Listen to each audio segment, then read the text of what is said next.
اهلا بيكم في فيديو جديد من سلسله فيديوهات اعلى 10 نيشات اسبوعيه. في سلسله الحلقات دي بنتكلم على اعلى 10 نيشات ممكن تصمم عليهم الاسبوع اللي بتنزل فيه الحلقه، وزي ما تعودنا كل يوم اربع بننزل حلقه بنتكلم فيها على 5 ايفر جرين نيش و5 ترندنج نيش. وبما ان النهارده الاربع 29 ديسمبر 2021، تعال نشوف ايه هي النيشات اللي ممكن نصمم عليهم الاسبوع ده.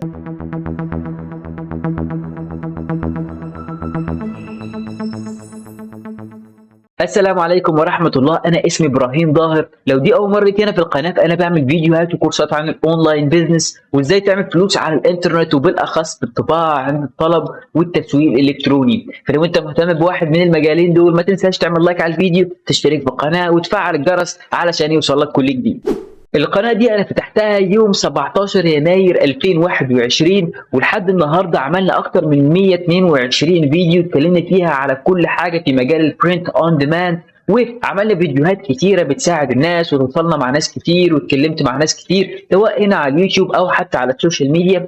وأتمنى من ربنا إن في خلال السنة ديت أكون ساعدت أكبر عدد ممكن من الأخوة اللي تواصلوا معايا، وإن انتوا تكونوا فعلا اتعلمتوا حاجة جديدة في مجال البرنت أون ديماند أو استفدتوا بأي شكل من الاشكال، لان ده كان الهدف من القناه اساسا من الاول، اني اساعد اكبر عدد ممكن من اخواتنا العرب في مجال البرنت اون ديماند، او انهم يفتحوا اونلاين بيزنس او حتى بيزنس صغير يساعدهم بجانب شغلهم الاساسي يعني. وبما ان النهارده 29 ديسمبر 2021 والفيديو بتاع النهارده اخر فيديو لينا في سنه 2021، فانا حابب اسيبك كده بكام نصيحه تاخد بالك منهم مع دخل في السنه الجديده ان شاء الله.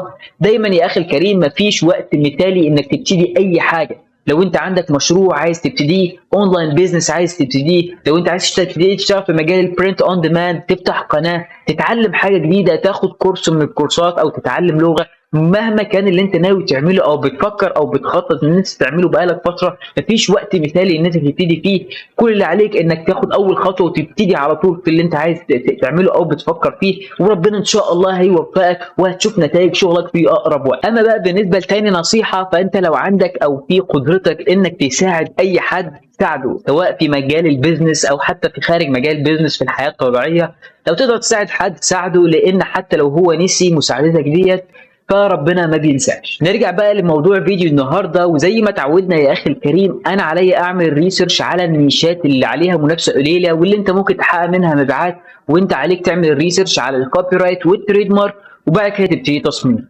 اول نيش معانا الاسبوع ده وهو how many guitars does a guitar player need just one more. طبعا النيش ده نيش فاني شويه، اللي بيتكلم عليه انه بيقول لك كم عدد الجيتارات اللي الجيتاريست او اللي بيلعب على الجيتار يعني بيحتاجه. بيقول لك just one more يعني كمان واحد بس. فكل مره هيبتدي يقول لك كمان واحد بس كمان واحد بس، يعني بتبقى ايه عدد لا نهائي من الجيتارات اللي هو بيحتاجها. فدوت نوع من انواع الفاني نيشز، واللي بيوصف مدى حب الناس اللي بتلعب على الجيتار للانسترومنت او اداه العزف دي اللي هي الجيتار. فطبعا ديت فرصه كويسه انك تيجي تعمل تصميم على نيش زي دوت تكست بيز ديزاين مع شويه اليمنتس للجيتار، هيبقى شكلها حلو جدا عليه 271 ريزلت. فدي فرصه كويسه جدا جدا ليك انك تبتدي تحط تصاميمك على نيش زي دوت، وهتيجي تلاقي هنا في افكار كتير جدا ورائعه على نيش الجيتارز ديت. وكمان لو انت خرجت من النيش ده اللي هو هاو ماني جيتارز، ليه نيشات تانية برضه لها علاقه بالجيتار، فهتلاقي برضو ناس كتير بتحبها وناس كتير بتتعامل على نيش ده سواء من المصممين او حتى المشترين. النيش التاني معانا الاسبوع ده وهو يالو فان والسيرف بورد. طبعا زي ما النيش كده واضح، كلمه يالو فان اللي هي شاحنه صفراء، والسيرف بورد اللي هي لوحه التزلج على الميه اللي هي قدامك دي اللي هي السيرف بورد. طيب ايه الغرض من النيش؟ الغرض من النيش ان في مواسم بيبقى فيها الرياح شديده شويه، فبتخلي الامواج ترتفع الى مسافات اعلى او ارتفاعات اعلى، وكمان بتخليها اعنف بكثير من الامواج العاديه او في معظم المواسم. فطبعا الناس اللي بتحب تركب على الامواج دي او بتحب تتزلج على الامواج بتستغل الفتره او الموسم دي في انها تعمل بقى الدوريات والمسابقات نتاعتها. فطبعا نيش زي ده بيتكلم على حاجه زي كده.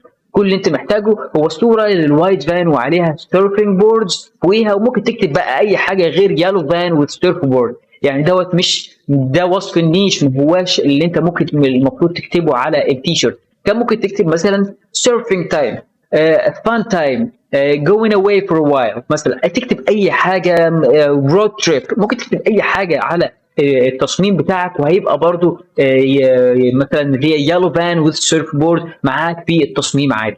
النيش الثالث معانا الاسبوع ده وهو ماي سبيريت انيمال از ان اكسلارل. طبعا الاكسلارل واللي عملنا عليه اكتر من حلقه قبل كده في سلسله حلقات اعلى 10 نيشات اسبوعيه، وهو الحيوان اللي شبه الليزرد او السحليه واللي بيعيش في الميه او البار مائي يعني. طبعا نيش زي دوت نيش كان منتشر جدا جدا وعليه اقبال رهيب من الناس ومن المصممين ومن المشترين، وكمان مش بس على ريد بابل، كمان على امازون وعلى سبريد شيرت وكي بابليك وكل مواقع تانية.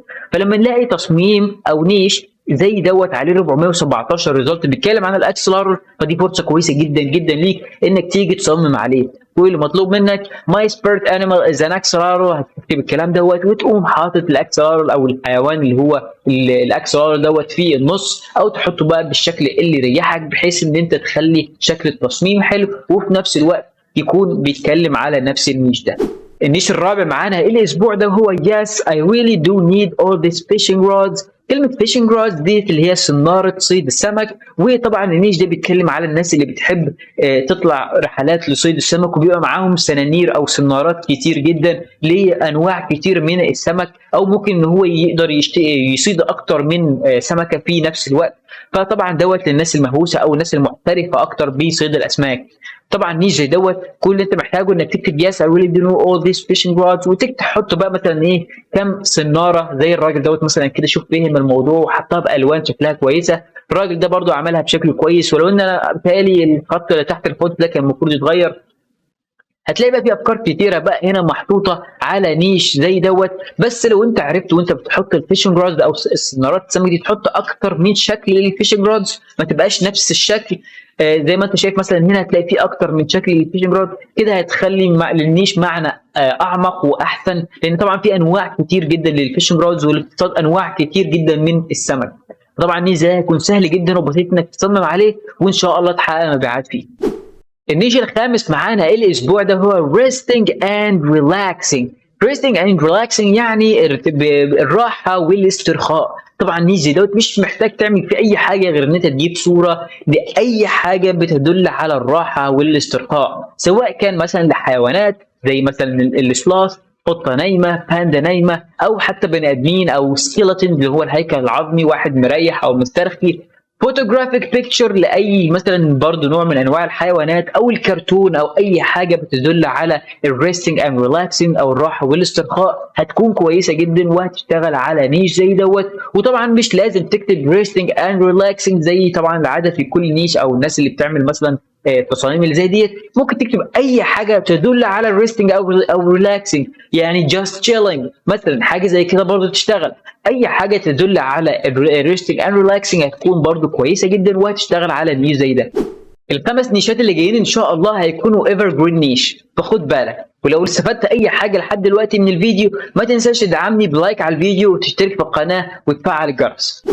النيش السادس معانا الاسبوع ده هو بيتزا ويزرد، عليه 108 ريزلت. طبعا انا اول ما شفت التصميم دوت او النيش دوت انا متاكد ان خلال مثلا الاسبوعين ثلاثه اللي جايين ده هيبقى من اقوى النيشات في مجال البرنت اون ديماند، لان نيش البيتزا والويزردز يعني صراحه من اقوى النيشات اللي الشباب كلها بيحبوها، لان في ناس كتير بيحبوا الاونلاين جيمز، وكل الشباب اللي يحبوا الاونلاين جيمز اكيد بيحبوا البيتزا، وساعات تلاقي الاثنين بيشتغلوا مع بعض، تلاقي قاعد بيلعب مثلا اونلاين جيم وقاعد بياكل بيتزا. فطبعا لما تدخل الاثنين مع بعض، او حتى مش اونلاين جيمز، في حاجات زي الدنجر اند دراجونز والبورد جيمز بيكون الويزردز فيها منتشره جدا، وحتى كمان ذا لورد اوف ذا رينجز والافلام كل حاجه فيها ويزرد بتكون الناس بتحبها وبتحب الناس تتفرج عليها. فطبعا نيش زي دوت هيكون كويس جدا جدا لكل الناس ان هي تصمم عليه وتشتغل عليه وتستثمر فيه، وبالذات ان هو ايفر جرين نيش فهيفضل معاك طول السنه. النيش السابع معانا الاسبوع ده هو encouragement. كلمه encourage معناها بيشجع، ومنت اللي هي النعناع الاخضر، او حتى النعناع اللي هو الحلويات اللي بياكلوه دوت. فطبعا الغرض من النيش اصلا وهي لما تدمج الاثنين على بعض encouragement يعني التشجيع، لما تشجع حد ان هو يعمل حاجه، يلا انت تروح تقدر تعملها، شاطر، برافو، او يلا برافو عليك كويس. الحاجات دي كلها عبارات التشجيعيه ديت اسمها encouragement. فطبعا لما تفصلهم وتلعب بالالفاظ شويه هتبقى encourage ومنت، يعني هتبقى حاجه كده تقوم انت جايب ورقه نعناع وتحط لها عينين وتقول بقى اي حاجه يو كان دو ات وتكتب encouragement تحتيها، او تجيب اللي هي ديت اللي هي الحلاوه اللي بياكلوه اللي هو النعناع وتكتب يو كان دو ات اهي زي ما انت شايف كده وتكتب encouragement تحتيها. الافكار بقى كتير جدا في نيش زي دوت، وطبعا ده نيش فاني يضحك فطبعا النيش اللي زي ده هيبقى كويس جدا جدا انك تشتغل عليه، وفي ناس كتير بتحب النيشات اللي زي ديت والتصاميم اللي زي ديت سواء كان على ستيكرز او حتى على تي شيرت. طبعا عليه 127 ريزلت، ودي فرصه كويسه جدا ليك انك تيجي ترفع تصاميمك عليه وان شاء الله تحقق مبيعات. النيش الثامن معانا الاسبوع ده هو كامب فاير سلاث. طبعا كلمه سلاث اللي هو حيوان الدب الكسلان اللي انت شايفه قدامك دوت، هو دوت السلاث. واما الكامب فاير وهي نار المخيم، طبعا النيش دوت سهل وبسيط كده، وكل غرض منه انك تجيب صورة سلاث وقاعد بيشوي مثلا مارشميلو، او نايم جنب الفايل كامبينج فاير، او قاعد مثلا جنب خيمه وفي نار. المهم انك تعمل بقى اي حاجه عباره عن سلاث وكامبينج فاير جنبيها، او حتى سلاث طالع رحله مثلا رايح يتمشى حاجه زي كده سلاث هايكنج تيم، حاجه زي كده برده ممكن تمشي جنب الكامبينج فاير. تصميم زي ده تصميم رائع جدا وفيه كل حاجه لها علاقه بالسلاث والكامبينج والحاجات دي كلها. طبعا تصميم زي ده رائع جدا، لو عرفت تعمل حاجه زيه هيكون شكلها كويس. تصميم زي ده برضو رائع جدا وشكله كويس. هتيجي بقى تبص وتعمل الريسيرش بتاعك، هتلاقي فيه افكار كتير جدا الناس مستعملاها هنا، واللي انت ممكن تعمل زيها بحيث ان انت تطلع بفكره خاصه بيك انت واللي تقدر تبيع بيها على نيش زي ده. النيش التاسع معانا الاسبوع ده هو هوم از وير ماي بلانتس ار. طبعا نيش زي ده معناه ان هو بيتي هو المكان اللي فيه الزرع بتاعي. احنا اتكلمنا في الموضوع ده قبل كده، وقلنا ان في ناس كتير بتحب تزرع عندها في البيت جميع انواع الخضروات او حتى انواع كتير من النباتات اللي بتتعلق واللي بيكون اشكالها كويسه والمتسلقه واللي ريحتها حلوه بتخلي شكل وريحه البيت كويسه. وناس دي هوايتها في الحياه ان هي تزرع مزروعات سواء في شغل او حتى في البيت. فطبعا نيش زي دوت بيكون يعني زي ما تقول بيضرب على وتر حساس كده، ناس كتير ممكن تشتري نيش زي دوت او تصاميم زي دي.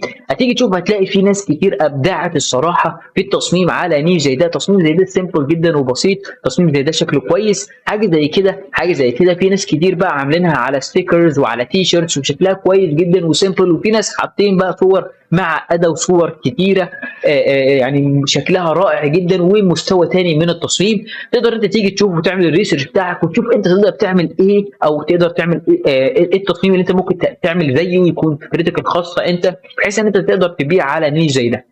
النيش العاشر والاخير معاه النهارده وهو هورس باك رايدنج كلاب، يعني نادي ركوب الخيل او نادي رياضه انتقاء الخيول. طبعا نيش زي دوت من النيشات المحببه جدا عند الناس في العالم كله، مش بس في الوطن العربي. في ناس كتير جدا في امريكا وفي اوروبا بيهتموا وبيحبوا الخيول جدا ورياضه ركوب الخيل بشكل كبير.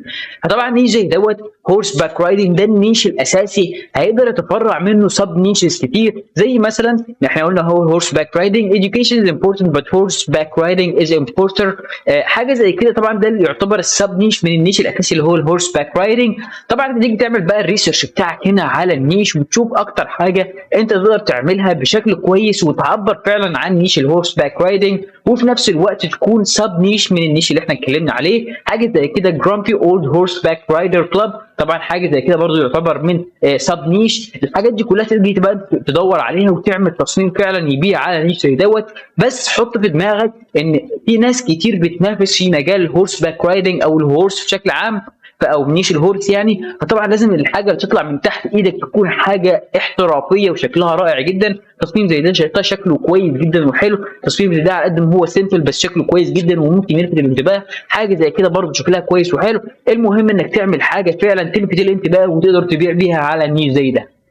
وبكده خلصت حلقه النهارده. هسيب لك كل النيشات اللي اتكلمنا عليها في الحلقه هنا على الشاشه، بحيث ان انت تسجلها عندك او تاخد سكرين شوت وتشتغل عليها طول الاسبوع. لو استفدت حاجه من فيديو النهارده وحابب اني اكمل شرح سلسله حلقات اعلى 10 نيشات اسبوعيه، ما تنساش تعمل لايك على الفيديو، تشترك في القناه وتفعل الجرس علشان يوصل لك كل جديد وعلشان تدعمني اكمل شرح.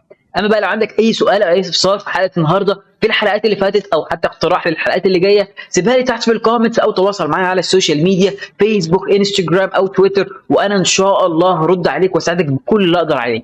اتمنى لك كل التوفيق، اشوفكم على خير.